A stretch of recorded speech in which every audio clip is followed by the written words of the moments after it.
Never doubt about God's plan. এই দিকটাতে গাড়ির জ্যাম লেগেছে এই লেনে, সেই জন্য আমাদের একজন সাজেস্ট করলো যে এই দিকের লেনে চলে আসতে, এই দিকের লেন দিয়ে আস্তে আস্তে চলে যেতে সাইড দিয়ে। অর্ধেক চায়ের পাতা তো উড়ে যাচ্ছে। আর সেই সেবকের রাস্তা, দুদিকে জঙ্গল, মাঝখানে টারম্যাক রোড, আর একটু পরে সামনে গেলে পাহাড়ও দেখতে পারবো। ঝড়ে গাছ পড়ে গেছে, দেখো এই জঙ্গলের মধ্যে গাছ পড়ে গেছে। এইটা কিন্তু একদমই রেকমেন্ডেড নয়।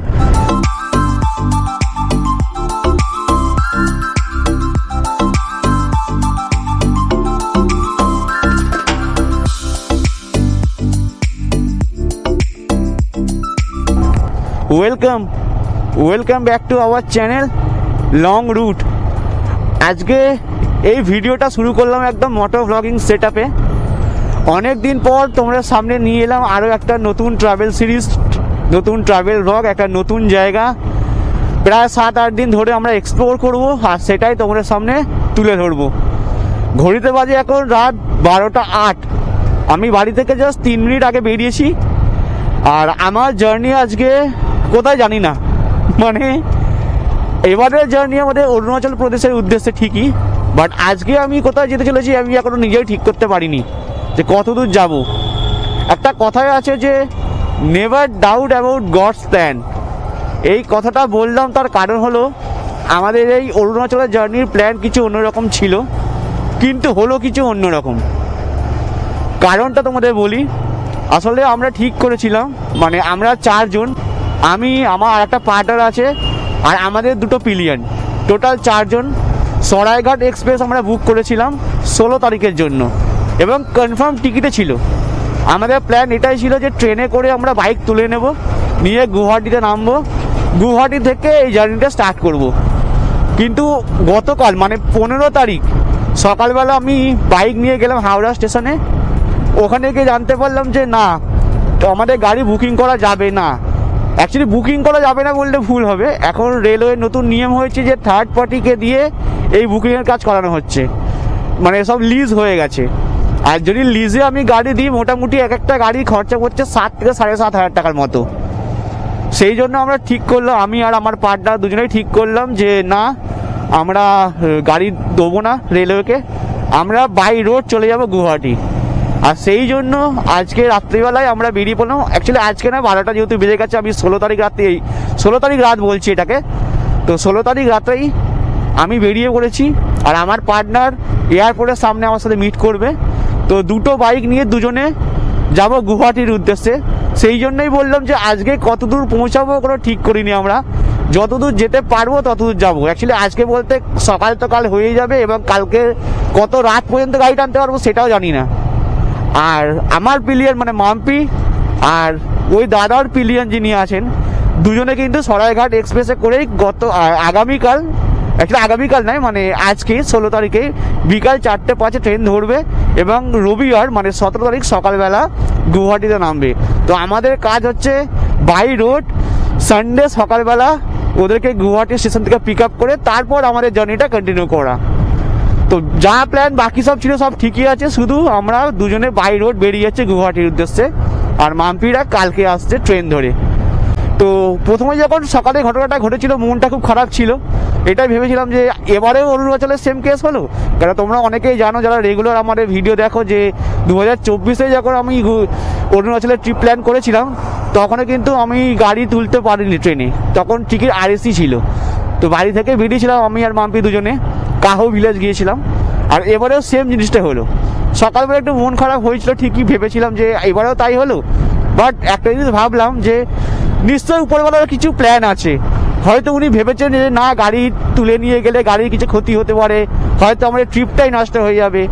সেই জন্য উনি কিছু প্ল্যান করেছিলেন যে না, তোরা বাই রোড যা, কোনো সমস্যা হবে না, ট্রিপটা সুন্দরভাবে হবে। সেই জন্যই তোমাদের বললাম যে never doubt about God's plan. ভগবান যেটা প্ল্যান করেছেন ঠিকই করেছেন। হয়তো এখন আমাদের খারাপ লাগছে ঠিকই, কিন্তু আগামী দিনে ভালোই হবে। আর এই হোপসো যে ট্রিপটা খুব সুন্দর হতে চলেছে। আজকে রুট প্ল্যানটা কি তোমাদের বললাম না, আমার হচ্ছে বলিনি। যাই হোক, তো আজকে প্ল্যান এটাই আছে। আপাতত আমি যাচ্ছি এয়ারপোর্ট 1 নম্বর গেট, ওখানে আমার পার্টনার আমার জন্য ওয়েট করছে। ওখানে দাদার সাথে মিট করব, মিট করে আমরা যাব ক্যাপা মোড় বা ক্যাম্পা মোড়, ওখান থেকে আমরা বড় জায়গাগুলোতে কানেক্ট করব, করে সোজা বহরমপুর থেকে মালদা থেকে রায়গঞ্জ থেকে ডালখোলা হয়ে ইসলামপুর হয়ে আমরা শিলিগুড়ি ঢুকবো। আর তারপরে শিলিগুড়ি থেকে আমরা সেবক রোড ধরে করোনাশন ব্রিজ ক্রস করে আমরা গরুবাথানের দিকে চলে যাব। আপাতত এই প্ল্যান আছে, বাট আজকে কত দূর যেতে পারবো আমি জানি না। তবুও একটা মাথায় রেখেছি যে চাপড়ামারি পর্যন্ত যাওয়ার চেষ্টা করবোই আজকে। দেখা যাক এবার কি হয়, কতটা যাওয়া যায়। আজকে যতটা রাস্তা কভার করতে পারবো, কালকে আমাদের জন্য আরও সুবিধা হবে গুয়াহাটি পৌঁছানো। তো সেই জন্য আমি চাপড়ামারি তো ভেবে রেখে দিয়েছি, এখন দেখা যাক।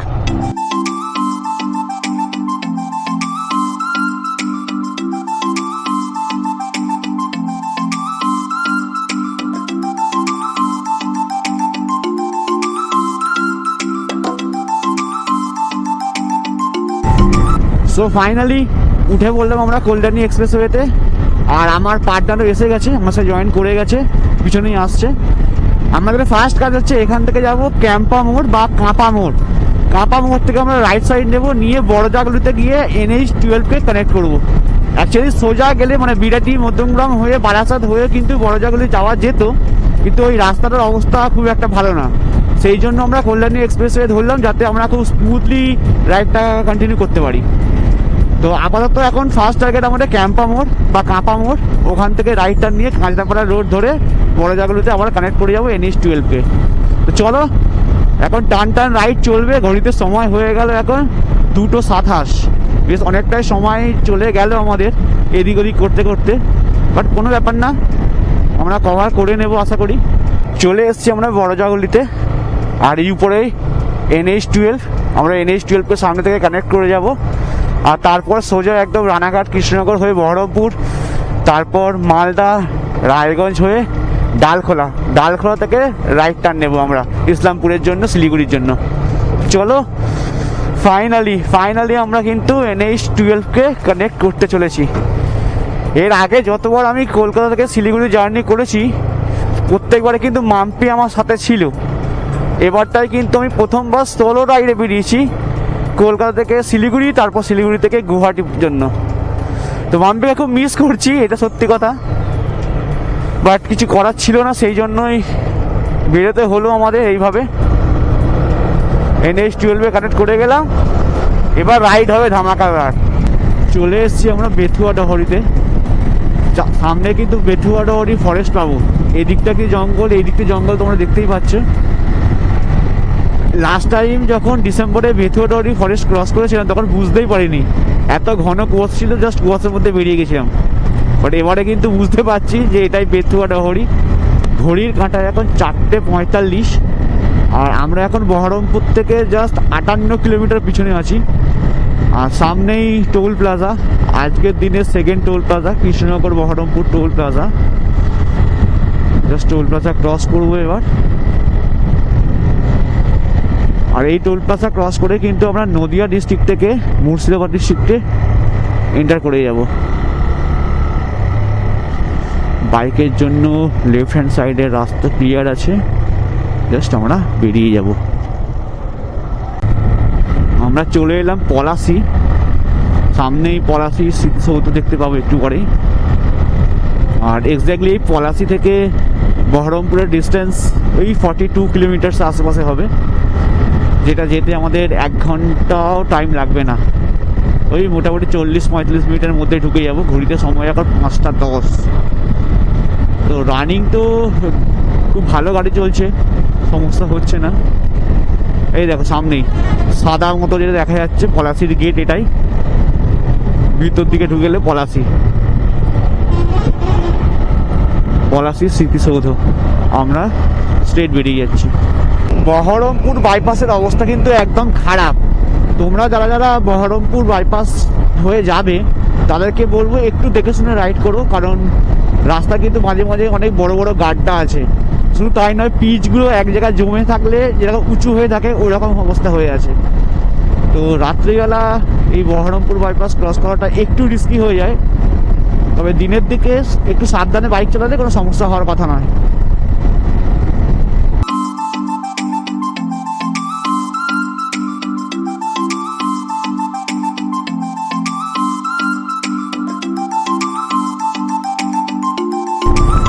ফাইনালি রোদ উঠে গেছে, কিন্তু সেই গরমটা এখনো শুরু হয়নি। ভেবেছিলাম রোদ উঠবে না, মেঘলা আকাশ থাকবে, ভালোই ভালোই পৌঁছে যাবো, কিন্তু রোদ উঠে গেছে। আর এখান থেকে ফারাক্কার ডিস্টেন্স আর 32 কিলোমিটার।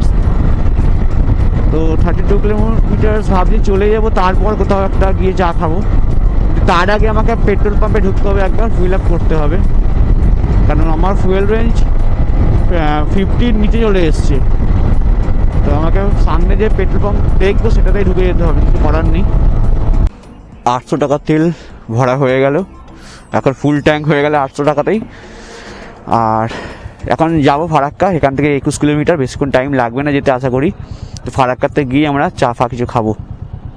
চল বেরোনো যাক এবার। ফারাক্কা কিন্তু প্রায় পৌঁছে গেছি, আর দূরে কিন্তু চিমনিগুলো দেখা যাচ্ছে। আবছা আসছে জানি, ক্যামেরাতে স্পষ্টভাবে বোঝা যাচ্ছে না, আমি খালি চোখে দেখতে পাচ্ছি যেভাবে। মোটামুটি আর 4 কিলোমিটার পরে কিন্তু আমরা ফারাক্কা ব্যারেজের মধ্যে ঢুকে যাব। কিন্তু ফারাক্কা ব্যারেজের আগেই তো দেখতে পাচ্ছি গাড়ির লম্বা জ্যাম, জানি না কেন। ঠিক আছে, সামনে এগিয়ে যাই, দেখি কি অবস্থা। এই দিকটাতে গাড়ির জ্যাম লেগেছে এই লেনে, সেই জন্য আমাদের একজন সাজেস্ট করলো যে এই দিকের লেনে চলে আসতে, এই দিকের লেন দিয়ে আস্তে আস্তে চলে যেতে সাইড দিয়ে। তো আমরা সেটাই করলাম, এই দিকের লেনে জ্যাম হচ্ছে বলে আমরা এই দিকের লেনে চলে এলাম, সাইড দিয়ে আস্তে আস্তে এড়িয়ে যাচ্ছি। দেখি কি করা যায়। এই যা জ্যাম আছে প্রায় 1 কিলোমিটার 2 কিলোমিটার দূর থেকে কিন্তু জ্যাম। এটা কেউ বলতে পারলো না জ্যামটা কেন হয়েছে। সাধারণত এটা জ্যাম থাকে না, নিশ্চয়ই সামনে কিছু হয়েছে সেই জন্য এত জ্যাম। আমরা এদিকে লেনে চলে এসেছি, বুঝলাম না জ্যামটা কেন, শুধু ওইটুকুনই জ্যাম দেখলাম। এইদিকে রাস্তা পরিষ্কার আছে, গাড়ি যাচ্ছে দিব্যি, জানি না। যাই হোক, আপাতত বেরিয়ে যাচ্ছে সাইড দিয়ে। জ্যাম হলে আবার আমাকে ওই দিকের কাটিং দিয়ে বেরিয়ে যেতে হবে, বাট না, আবার এখানে বেশ কিছু রাস্তা জ্যাম। কিসের জ্যাম ভাই বুঝতে তো পারছি না এখনো পর্যন্ত।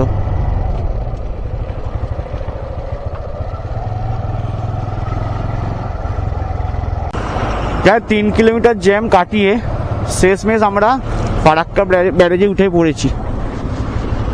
আর ব্যারেজের মধ্যেও বেশ ভালোই জ্যাম আছে। অনেকে দেখতে পাচ্ছি এই পাশের এই রাস্তাটার মধ্যেই, দেখো এই বাইকটা যেমন যাচ্ছে পাশের এই রাস্তাটার মধ্যে উঠে যাচ্ছে বাইক নিয়ে। আমি জানি না যে আদৌ উঠতে দেয় কিনা, বা ধরলে ফাইন দিতে হবে কিনা। তো আমি রিস্ক নিইনি আর উঠিনি, আমি এই গাড়িটার পিছনে যাচ্ছি। 8:07 হয়ে গেল। আমরা চাইলে কিন্তু আরও 20-25 মিনিট আগেই পৌঁছে যেতে পারতাম, কিন্তু জ্যামে ফেঁসে গিয়ে আমাদের আর একটু লেট হয়ে গেল। ভালো লাগে যখন আমরা ব্যারেজের উপর দিয়ে যাই আর পাশ দিয়ে যখন ট্রেন যায়, দেখতে বেশ ভালো লাগে। একটা সময় ছিল যখন আমরা ট্রেনে করে যেতাম, আর পাশের রাস্তা থেকে গাড়িগুলো দেখতাম আর নিচে জল দেখতাম। এখন আমরা বাইক নিয়ে যাই, পাশের এই ট্রেনগুলো দেখি। চলো, একটু ফাঁকা তো হয়েছে মনে হচ্ছে। হ্যাঁ,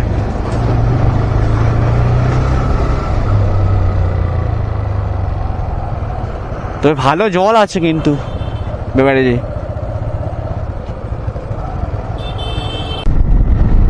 চারিদিকে এরকম আমের বাগান দেখতে পাওয়া মানে মালদা ঢুকে গেছি আমরা।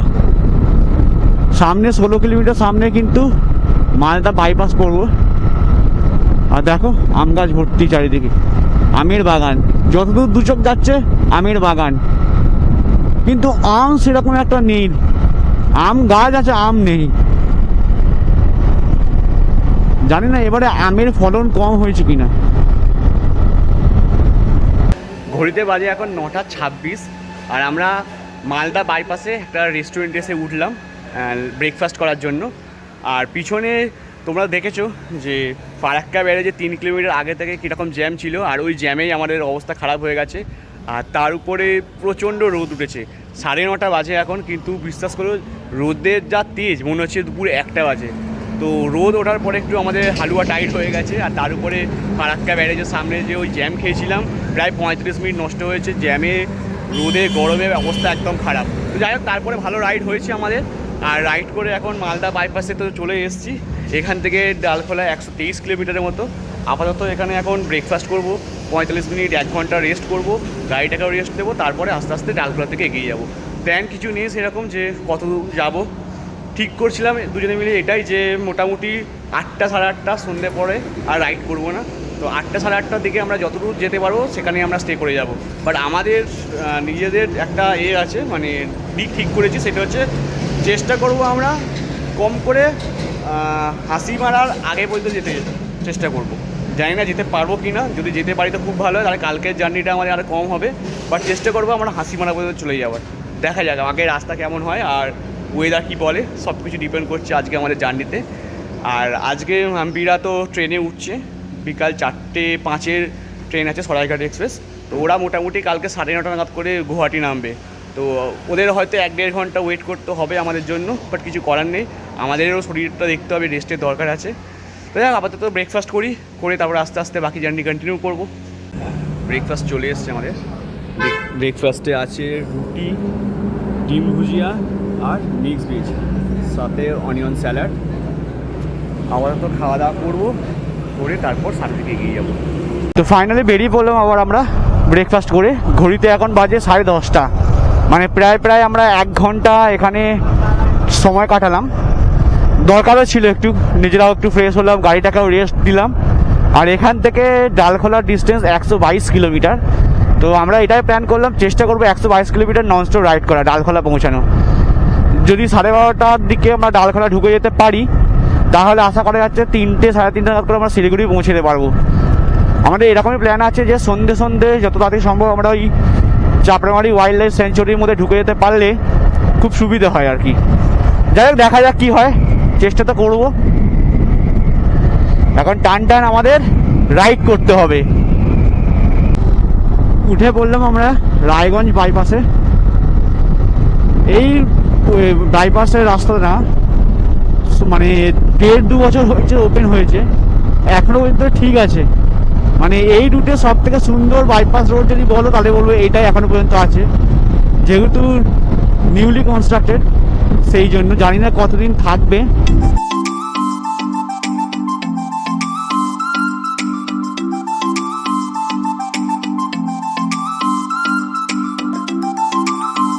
চলে এলাম আমরা ডালখোলা, এটাই ডালখোলা মোড়। এখান থেকে আমরা রাইট সাইড নেব শিলিগুড়ির জন্য, আর বাঁ দিকে চলে যাচ্ছে Purnia 42 kilometre, Kishanganj right side 28 kilometre, আর শিলিগুড়ি রাইট সাইড 127 কিলোমিটার। আমরা রাইট সাইড নিয়ে নেব, নিয়ে শিলিগুড়ির দিকে বেরিয়ে যাব। ডালখোলা থেকে রাইট টার্ন নিয়ে কিন্তু আমরা NH-27 কানেক্ট করে গেলাম। এই NH-27 ধরেই আমরা বেশ কিছুটা রাস্তা রাইড করব আজকের জন্য। বাট কালকে আবার যখন গুয়াহাটির দিকে আমরা বেরোবো তখন কিন্তু আবার NH-27কে কানেক্ট করে নেব। তো আপাতত কিছুটা রাস্তা আমরা NH-27 ধরেই যাব। এই রাস্তার সিনিক বিউটি আমার সবসময়তেই ভালো লাগে। দেখো দুপাশে কি সুন্দর ফুলের গাছ, মাঝখানে এখন টারম্যাক রোড। এই টারম্যাক রোড আগে ছিল না, লাস্ট 1 বছরে এরকম রোড হয়েছে, কিন্তু এই দুপাশের ফুলের গাছগুলো কিন্তু রয়েই গেছে। দারুণ আমার এই রাস্তাটা বরাবর খুব ভালো লাগে। যখনই শিলিগুড়ি আসি তখনই এই রাস্তাটায় আমি মানে গাড়ির স্পিড মানে কম করে দিই, যাতে ভালোভাবে উপভোগ করতে পারি এই রাস্তার সৌন্দর্যটাকে।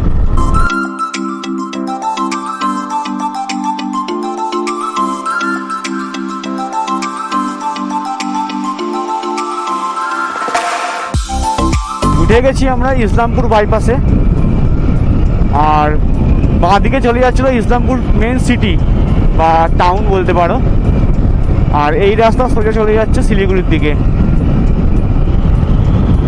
এই বাইপাস রোডটা বেশ ভালো লাগে, বেশ পরিষ্কার পরিচ্ছন্ন, রাস্তা ঠিকঠাকই আছে।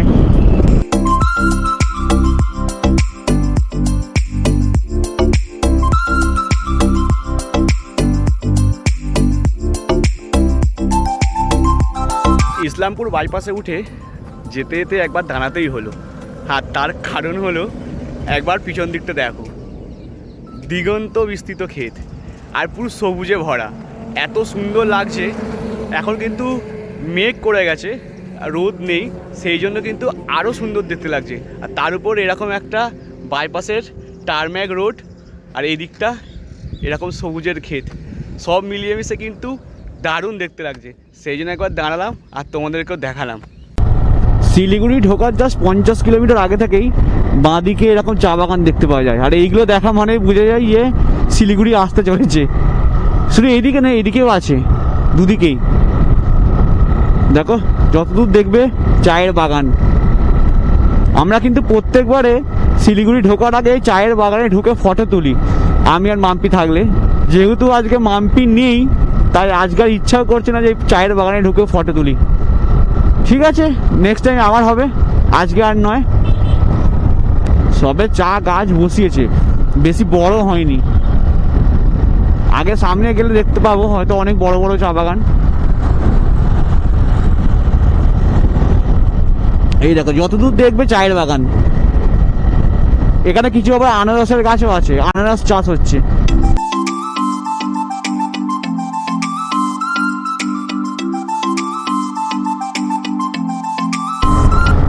সামনের এই গাড়িটা দেখো, চা পাতা নিয়ে যাচ্ছে, কিন্তু অর্ধেক চায়ের পাতা তো উড়ে যাচ্ছে। যদি 100 টন থাকে এখানে, সরি মানে 1 টন থাকে এখানে, আমার তো মনে হচ্ছে 10 কিলো উড়েই চলে যাচ্ছে, 90 কিলো নিয়ে যাবে। কিন্তু জানি না যে এত পাতা উড়ছে বলে, পুরো ছিটকে ছিটকে এসে মুখে লাগছে, হেলমেটে বাড়ি খাচ্ছে। এই দেখো, এই দেখো, এই দেখো, এই দেখো, এই দেখো, এই দেখো, ভালো করে বাঁধেনি আসলে, সেই জন্য। ঘড়িতে বাজে এখন 4:10, আর শিলিগুড়ি থেকে আমরা মোটামুটি ওই 23-24 কিলোমিটার পিছনে আছি। আসলে একটা নিউজ পেলাম এক্ষুনি, মাম্পি আর রত্নাদি যে ট্রেনে আসছিল মানে আসার কথা ছিল আজকে, ট্রেনটা 4 ঘন্টা লেট আছে, সরাইঘাট এক্সপ্রেস। সেই জন্য ফোন করেছিল আমাদের, বলেছে ট্রেন লেট আছে, 4:05 পরিবর্তে 8টার সময় ট্রেন ছাড়বে।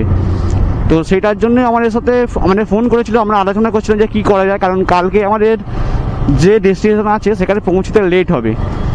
তো সেই জন্য একটা সময় চলে গেল, আর আমরাও ডিসাইড করলাম ঠিক আছে, কোনো অসুবিধা নেই। আমরা তো ভাবছিলাম যে যতটা টানা যায় ততটা চলে যাব, কিন্তু এখন আমাদের কোনো তাড়া নেই। ট্রেন যেহেতু লেট করেছে, তাই আমরা ঠিক করেছি মোটামুটি ডুয়ার্সের কাছাকাছি কোনো একটা জায়গায় থেকে যাব। তো সেই হিসাবে এখন আমরা রিল্যাক্সে যাচ্ছি, শিলিগুড়ি ঢুকবো। শিলিগুড়ি থেকে আমরা যাও করোনেশন ব্রিজ থেকে গরুবাতান হয়ে সামনাসামনি কোনো একটা হোটেল খুঁজে সেখানে আমরা থেকে যাব আজকে। আর তারপর কালকে সকালবেলা গুয়াহাটির উদ্দেশ্যে যাব, কোনো তাড়াহুড়ো নেই, কারণ দেখাচ্ছে ট্রেনটা এসে থামবে গুয়াহাটিতে বেলা 1টার সময়। তো হাতে আমাদের অনেকটাই সময় হয়ে গেল। আর এর ফলে একটা ভালো জিনিসই হলো যে আমরা আজকে অনেকটা রেস্ট পাবো। আর সেকেন্ড জিনিস একটা খারাপও হলো, যেটা হলো কালকে আমাদের যেখানে স্টে আছে সেখানে ঢুকতে রাত হবে। এটা সব থেকে বড় সমস্যার জিনিস, কারণ কালকে যেখানে আমার স্টে আছে একটা জঙ্গলের মধ্যে, টাইগার রিজার্ভ ফরেস্ট নামেরই, তো ওখানে ঢুকতে আমাদের রাত হয়ে যাবে। তো সেটা নিয়ে একটু টেনশনে আছি আমরা, বাট কিছু করার নেই, আমাদের তো সব হোটেল বুক করা আছে, যেহেতু যেতে তো হবেই। তো যাই হোক, এখন আমরা সোজা যাবো শিলিগুড়ি থেকে সেবক থেকে গরুবাতান থেকে তারপর দেখা যাক কোনো একটা জায়গায় আমরা হোটেল নিয়ে নেবো আজকে, আর আজকে রেস্ট করবো। শিলিগুড়ি ঢোকার আগে এই ভোলে বাবার মূর্তিটা দেখো একবার, এটা দেখলে বুঝতে পারি যে হ্যাঁ শিলিগুড়ি ঢুকতে চলেছি। জাস্ট শিলিগুড়ি ঢোকার কিছুটা আগের বারে মিস করে গেছিলাম, এই মূর্তিটা দেখতে পাইনি অন্ধকারের মধ্যে, ওটা আজকে দেখতে পেয়েছি। জয় ভোলে বাবা, ওম নমঃ শিবায়, রক্ষা করো, ট্রিপটা যেন ঠিকঠাকভাবে হয়, আশীর্বাদ করো। একটা জিনিস দেখে খুব ভালো লাগলো, সেটা হচ্ছে যে এখনো পর্যন্ত কিন্তু জ্যাম নেই রাস্তায়। কারণ এর আগে দুবার হয়েছে এরকম যে জ্যামে ফেঁসে গেছিলাম সেই শিলিগুড়িতে, কিন্তু এখনো পর্যন্ত সেই জ্যাম নেই। এটাই সব থেকে খুশির খবর আমাদের জন্য। তো যাই হোক, খুব ইজিলি আমরা পৌঁছে যাব সেবকে। একটু আগেই তোমাদের আনন্দ করে বলছিলাম যে জ্যাম নেই, খুব ভালো হয়েছে। আর রাস্তার অবস্থা দেখো, এই শিলিগুড়ি চত্বরের মধ্যে অলরেডি আধ ঘন্টা কাটিয়ে ফেলেছি আমরা, এখনও বেরোতে পারিনি। যাই হোক, জ্যাম তো থাকবেই শিলিগুড়িতে, কিছু করার নেই। মানে প্রত্যেক মাসে ডাইভারশন চেঞ্জ হয়ে যাচ্ছে। আগের মাসে যেখানে ডাইভারশন ছিল এখন সেখানে রাস্তা হয়ে গেছে, আর নতুন সব ডাইভারশন নতুন হয়ে গেছে। আবার চলে এসছি আমরা মহানন্দা ওয়াইল্ড লাইফ স্যাংচুয়ারির মধ্যে। আর সেই সেবকের রাস্তা, দুদিকে জঙ্গল, মাঝখানে টারম্যাক রোড, আর একটু পরে সামনে গেলে পাহাড়ও দেখতে পারবো। খুব ভালো লাগে এই রাস্তাটা, আমার পার্সোনালি খুব ভালো লাগে। যতবার এসেছি ততবারই ভালো লেগেছে আমার।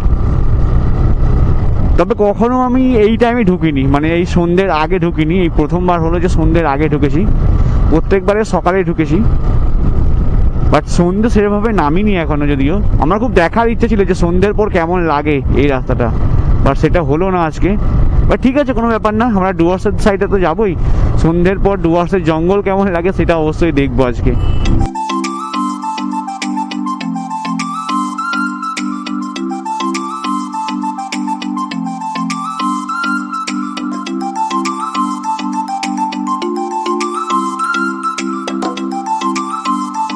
ঘড়িতে বাজে এখন 6:45, আর আমরা সেবক রোডে এসে উঠলাম সবে। দুপুরবেলাতে কিছু লাঞ্চ করিনি, তো এখন লাঞ্চ করব।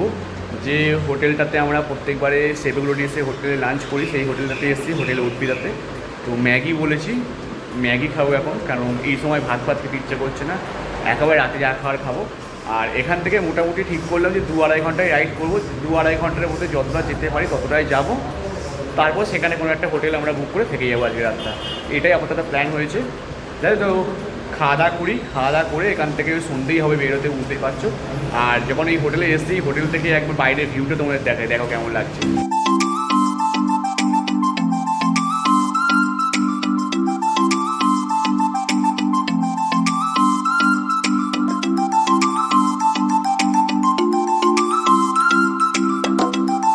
বেরিয়ে পড়লাম আমরা লাঞ্চ করে, মানে সন্ধেবেলা লাঞ্চ করে। ঘড়িতে এখন 6:25, আর এখন আমরা যাচ্ছি চাপড়ামারির দিকে।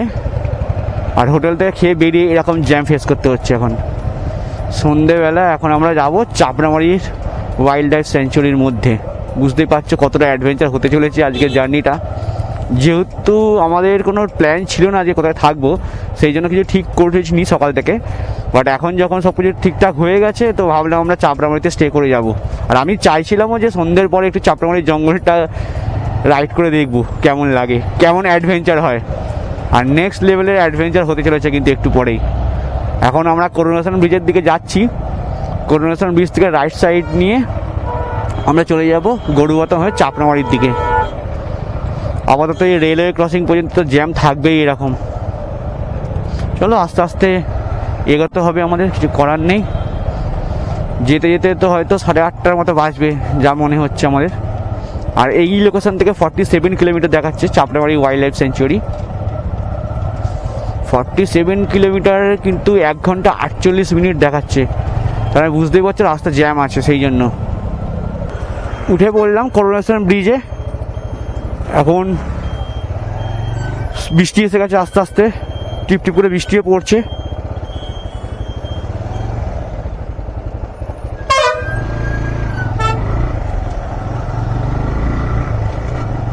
বৃষ্টির মধ্যেই বেরোতে হলো, কিছু করার নেই। কিন্তু প্রসেনজিৎ দা কোথায় আটকে গেছে বুঝতে পারছি না, আদৌ বুঝতে পারছি না জানে কি না যে এদিকে ঢুকতে হবে। আমি তো রাইট সাইড নিয়ে নিলাম, কেউ জানি না ঠিকঠাক আসতে পারবে কি না। অবতারা ট্রেনে একটু বেরোই, পিছনে বাস নয় তো আটকে গেছে।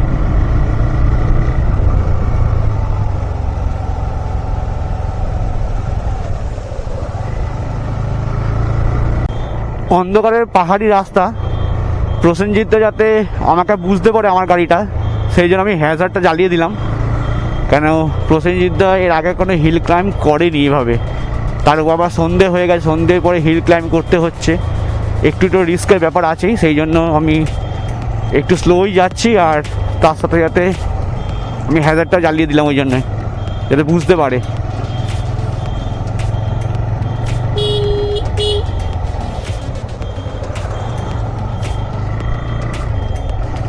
ভাবা যায় অন্ধকারে পাহাড়ে জার্নি প্রথম দিনকে, অ্যাডভেঞ্চার জার্নির প্রথম দিনটাই এরকমভাবে অ্যাডভেঞ্চার আমি ভাবিনি যে সন্ধেবেলা আমাদের এরকম হিল ক্লাইম্ব করতে হবে। আমরা অ্যাডভেঞ্চার করবো ভেবেছিলাম, এই হচ্ছে অ্যাডভেঞ্চারের শুরু।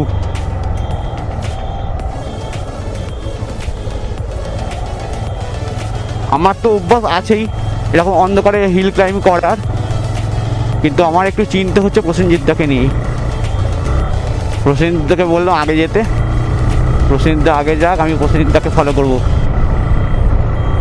যদিও এই রাস্তায় ভয় কিছু নেই, ভয় থাকলে সন্ধ্যের পরে ঢুকতে বলতো না এই রাস্তায়। যেটার নাম হচ্ছে রং ডং, রং টং নয়, রং ডং। যাই হোক, কাফি রোড আছে আর জঙ্গল, তবে এই জঙ্গল কোর এরিয়া নয়, তো ওয়াইল্ড লাইফের খুব একটা বেশি ভয় হওয়ার কথা নয় এই রাস্তায়। তাও এই ভোর সন্ধেবেলাতে প্রচুর গাড়ি ঘোড়া যাচ্ছে, আর এত গাড়ির আওয়াজে কোনোই বন্য পশু পাখি বাইরে আসে না সাধারণত। গরু বথানের রাস্তা দাঁড়িয়ে আছি, দুপাশে এরকম ঘন জঙ্গল, কিচ্ছু দেখা যাচ্ছে না। আমরা শুধু দুটো বাইক যাচ্ছি, বাকি সব 4 হুইলার। এইটাই তো চেয়েছিলাম, এরকমই তো অ্যাডভেঞ্চার করতে চেয়েছিলাম, আর ঠিক সেটাই হচ্ছে।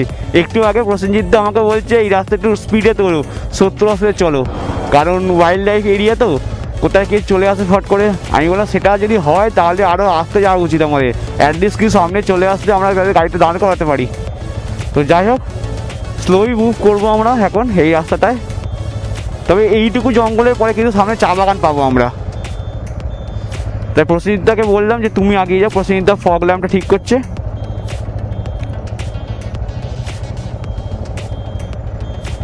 হয়েছে, চলো বেরো।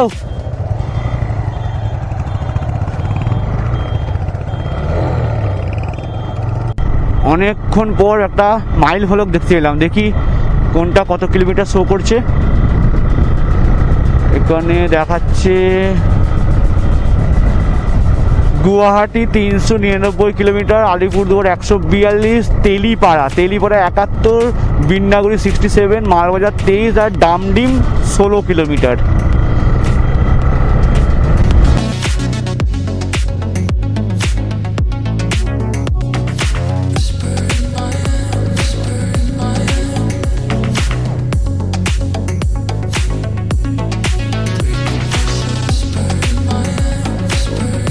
শুধু রাস্তা দেখো একবার, ঘন জঙ্গলের মাঝে টারম্যাক রোড। আমার মনে আছে গত বছর জুলাই না আগস্ট মাসে আমি দেওমালি ট্রিপ করছিলাম, আর দেওমালি থেকে ফেরার পথে রায়গড়ার জঙ্গলে আমি একা পড়ে গেছিলাম। আমার 2 পার্টনার রাজ আর সৌম্য আমাকে ছেড়ে বেরিয়ে গেছিলো। তো রায়গড়ার জঙ্গলে রাত্রে 11টার সময় 108 কিলোমিটার আমি একা বৃষ্টির মধ্যে রাইড করেছি। সেই তুলনায় এই জঙ্গল কিছুই নয়। রায়গড়ার জঙ্গল যারা গেছো তারা হয়তো অবশ্যই বুঝতে পারবে আমি কেন বললাম। আর আগস্ট মাসে রাত্রির 11টার সময় বৃষ্টির মধ্যে ওই জঙ্গল 104 কিলোমিটার ক্রস করা যা কতটা ডিফিকাল্ট ছিল সেটা শুধু আমিই ফিল করেছি। আমার রাইডের যদি সব থেকে অ্যাডভেঞ্চারাস বা বলতে পারো যে সব থেকে যদি ভয় পেয়েছি আমি কোনো রাইডে, সেটা হচ্ছে ওই রাইডটাতে, দেওমালি থেকে ফেরার পথে রায়গড়ার জঙ্গলে। সেই তুলনায় তো এটা কিছুই নয়, এখানে যথেষ্ট পরিমাণে গাড়ি যাচ্ছে। হ্যাঁ, হয়তো 2 হুইলার 1-2 চোখে পড়েছে, বাট 4 হুইলার কিন্তু ঘন ঘন যাচ্ছে। সো ফাইনালি আমরা নাগরাকাটাতে একটা হোটেল বুক করলাম ফোন করে। তো আমরা এখন যাচ্ছি নাগরাকাটা, আমাদের এই ওন্দালবাড়ি থেকে নাগরাকাটার ডিস্টেন্সে নাগরাকাটার হোটেলের ডিস্টেন্স 33 কিলোমিটার। তো আমরা 33 কিলোমিটার এখন যাব। তবে তার আগে আমাদের চাপড়ামারি জঙ্গল পেরোতে হবে। চাপড়ামারি জঙ্গল এই রুটের সব থেকে ভয়ঙ্কর জঙ্গল, সন্ধ্যেবেলা পেরোতে হবে। আর যেটা আমার স্বপ্ন ছিল যে রাত্রিবেলা ক্রস করবো চাপড়ামারির ফরেস্ট, তো শেষমেশ সেটাই আমার হতে চলেছে। এখন চাপড়ামারি ফরেস্ট আমরা ক্রস করবো এই সন্ধ্যেবেলাতেই।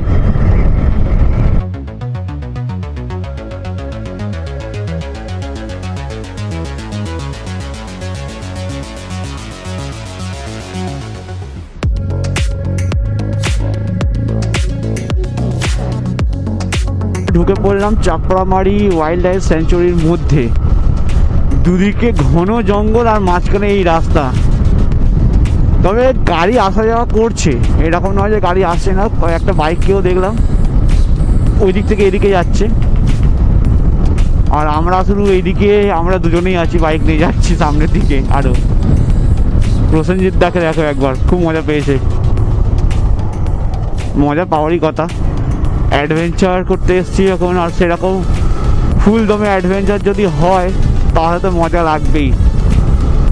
আসলে আমরা সবাই খুব অ্যাডভেঞ্চার প্রিয় মানুষ, আমরা অ্যাডভেঞ্চার খুঁজে খুঁজে বার করি যে কোথা থেকে অ্যাডভেঞ্চার করা যায়।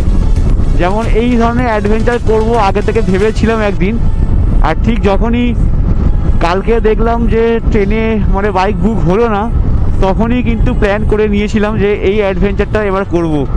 সেই মতো প্রসেনজিৎদাকে বলেও ছিলাম যে সন্ধ্যের পরে বা একটু রাতের দিক করে মানে 8টা সাড়ে 8টার দিক করে চাপড়ামারি ওয়াইল্ড লাইফ স্যাঞ্চুরির ভিতরে ঢুকবো, আমরা জঙ্গলের ফিল নেব, অন্ধকারে জঙ্গল কতটা ভয়ঙ্কর দেখতে লাগে সেটাই দেখব। আর সেই মতো আজকে একদম পারফেক্ট টাইমে আমরা ঢুকেছি। ঘড়িতে বাজে রাত 8:35। দুটো মাত্র বাইক আমরা এদিক থেকে চাপড়ামারির ভিতরে ঢুকলাম। কোর এরিয়া, ঘন জঙ্গল, মাঝখানে এরকম রাস্তা, উল্টো দিক থেকে বেশ করে একটা গাড়ি আসছে ঠিকই, কিন্তু সামনের দিকে শুধু আমরা দুজনেই এগিয়ে যাচ্ছি। দেখতে পাচ্ছ কি ডেঞ্জারাস সিচুয়েশন হয়ে আছে। এই রকমই অ্যাডভেঞ্চার আমি করতে চেয়েছিলাম আজকে, আর ঠিক এইরকমই হচ্ছে। আর তার সাথে সাথে আবার বুঝতে পারছো রাস্তা ভিজে আছে, বৃষ্টি হয়ে গেছে একটু আগেই, একেবারে ঝিরঝির বৃষ্টি হচ্ছে। অবস্থা দেখো একবার, ঘন জঙ্গল চারিদিকে। এখানে একবার দাঁড়াবো, একটা করে ফটো দেখাবো। একটু সামনের দিকে এগিয়ে আসি, দেখো কি লেখা আছে, দেখো animal crossing zone, speed restricted enforced. বুঝতেই পারছো কি অবস্থা। সামনে রাস্তাটা একবার দেখো, লাইট পড়ছে যতটুকু ততটুকুই দেখা যাচ্ছে, পুরো অন্ধকার ঘুটঘুট করছে একদম। এই হলো চাপড়ামারির জঙ্গলের সিচুয়েশন।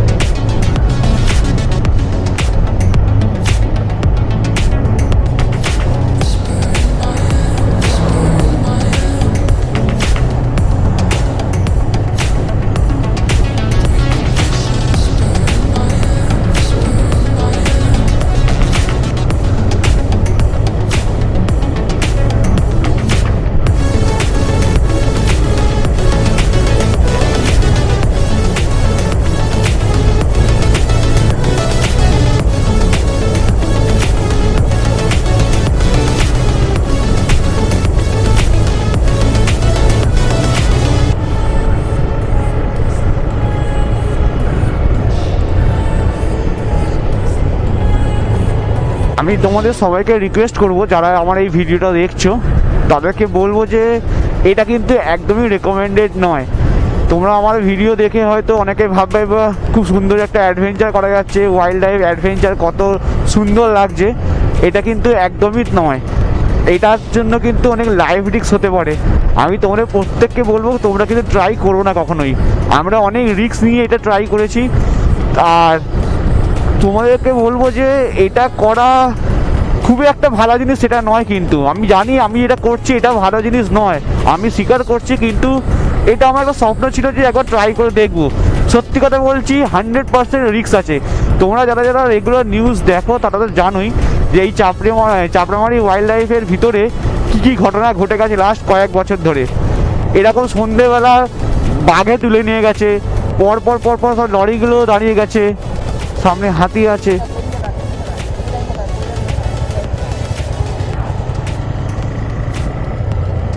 ঝড়ে গাছ পড়ে গেছে, দেখো এই জঙ্গলের মধ্যে গাছ পড়ে আছে, এই দেখো চারিদিকে গাছ পড়ে আছে। একটু আগেই জাস্ট ঝড় হয়ে গেছে জঙ্গলের মধ্যে। সামনের এই লরিটার পিছনেই আমরা যাচ্ছি, একটু রিস্ক আছে। আমাকে প্রসেনজিৎদা বারবার বলছে যে বাঁ দিক চেপে যাওয়া না যায়, যেন মাঝখান দিয়ে যাই। আমরা এই গাড়িটার পিছনে যাচ্ছি। আমি বুঝতে পারিনি যে এতটাও ডেঞ্জারাস হতে পারে জায়গাটা। আমরা পেরোতে তো হবেই, ঢুকে যখন গেছি সত্যি রিস্ক লাগছে। এবার সমস্ত গাড়ি স্লো হয়ে যাচ্ছে, যেখানে সেখানে গাছে উল্টে পড়ে আছে। তারপরে এরকম জঙ্গলের এরিয়া, ডেঞ্জারাস সিচুয়েশন হয়ে আছে। আমরা এই লরিটার পিছনে যাচ্ছি দুজনে মিলে, কিছু করার নেই। এদিকের মধ্যে গাছ উল্টে আছে একটা, হ্যাঁ ঠিক আছে, এই দেখো এখানেও গাছ উল্টে আছে, চারিদিকে গাছ ভেঙে পড়ে আছে। দেখতে পাচ্ছ কি ডেঞ্জারাস সিচুয়েশন হয়ে আছে। এটা কথা আছে না, যেখানে বাঘের ভয় সেখানে সন্ধে হয়, এখানে সত্যি বাঘের ভয়, সন্ধে হয়, আর গাছে পড়ে যাবে, সবই একসাথে। এখানকার বাঘের ছবি দেওয়া আছে, বাঘ বেরোয় এই জায়গাটায়। আমি ভাবিনি, স্বপ্নে ভাবতে পারি যে এতটা ডেঞ্জারাস হতে পারে এই চাপড়ামারি ওয়াইল্ড লাইফটা। এই দেখো এখানে গাছ ভেঙে পড়ে আছে।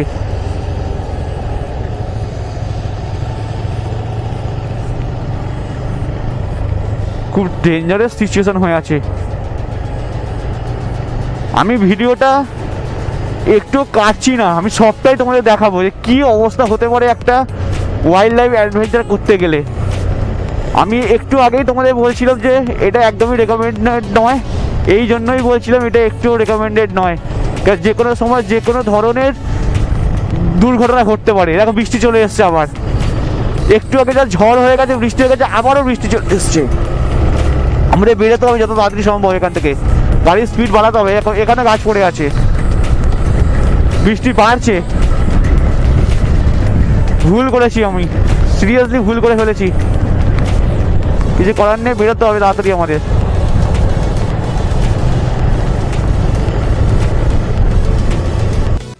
ঘড়িতে বাজে এখন রাত 10টা 10, আর 9টা নাগাদ করে আমরা নাগরাকাটায় হোটেলে এসে উঠেছিলাম। তোমরা যখন দেখেছিলে যে চাপড়ামারির জঙ্গলে আমরা রাইড করছিলাম ওরকম বৃষ্টির মধ্যে, আর ঠিক তারপরে কিন্তু ঝমঝমিয়ে বৃষ্টি নেমে এসেছিলো, আর সেই জন্য আমরা পুরো ভিজে চান। তাই হোটেলে এসে আমরা ফ্রেশ হলাম, খাওয়া দাওয়া করলাম, খাওয়া দাওয়া করে তারপর ভিডিওটা কন্টিনিউ করছি। যাই হোক, আজকে খুব টায়ার্ড, এবার আমাদের ঘুমাতে হবে। কালকে ভোর 5টায় কিন্তু আমরা এখান থেকে বেরিয়ে যাবো গুয়াহাটির উদ্দেশ্যে। তো আজকে আর বেশি কথা বাড়াচ্ছি না, একদম আমার চোখ মুখের অবস্থা দেখে বুঝতেই পারছো কী অবস্থা হয়ে আছে। সারা রাত ঘুম হয়নি, সারা দিনের একটা জার্নি, তো এখন ঘুমাবো। এই ভিডিওটা কন্টিনিউ করবো আগামীকাল ভোর 5টা থেকে আবার গুয়াহাটির জার্নি দিয়ে। তো যাই হোক, আপাতত আজকে tata, good night, take care and bye. দেখা হচ্ছে ঠিক কাল সকালে।